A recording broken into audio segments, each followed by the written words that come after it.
A new study finds young adults using marijuana and hallucinogens hit their highest level in decades. It comes as marijuana has become increasingly legalized across the country, and millions of people are touting it as beneficial, or at the very least, a good time.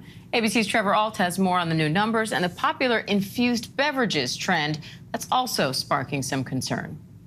A new study shows marijuana and hallucinogen use among young adults 19 to 30 years old has increased significantly to the highest levels since the late 80s. In 2021, 43% said they'd use marijuana in the past year, up from 34% 5 years ago and 29% 10 years ago.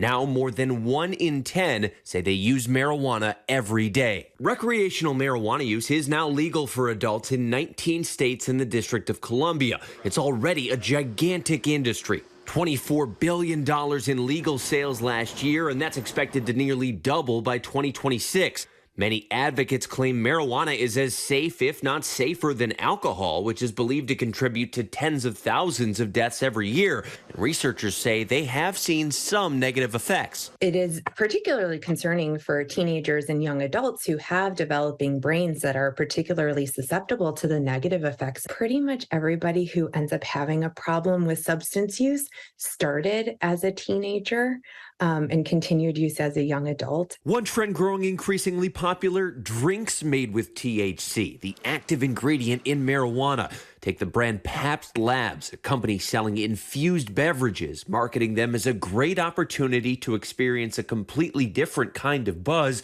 without any hangover. Cannabis data company BDSA says in the 12 markets they track, sales of cannabis beverages increased 65% from 2020 to 2021.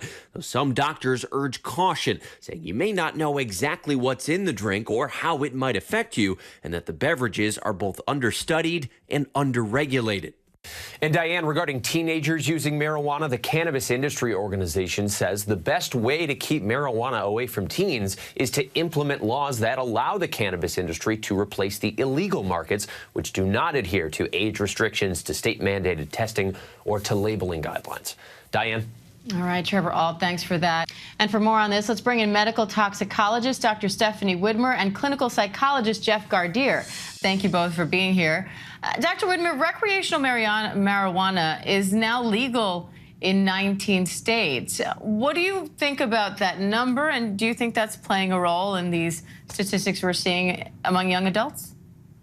I definitely think that it is playing a role, and like many things, it's probably multifactorial. It's probably not the only thing that's playing a role, but it's certainly, now that it is legal in many states, it's everywhere, and a lot of times it's being sold in packages that look like candy, and it's not being locked up, and it's really ubiquitous. Jeff, we heard a lot during COVID of how difficult it was to be isolated during COVID lockdowns, that is, isolated, the impacts of that. Do you think the pandemic may have played a role in some of these numbers? Yeah, we saw these rates rising right before the pandemic, but since the pandemic, we've seen that they've increased, especially around issues of anxiety, depression. We've seen more emergency room visits with regard to suicidal ideation. So all of these things, I think, have played a role in kids self-medicating and doing the best that they can to cope with this upside-down world from COVID-19. Dr. Widmer, we hear both pros and cons to marijuana use and hallucinogens for that matter. Can you walk us through some of those? How do these drugs affect the body? How do they affect the brain and overall well-being? So, it's a range. There's a variety, and it affects every person differently.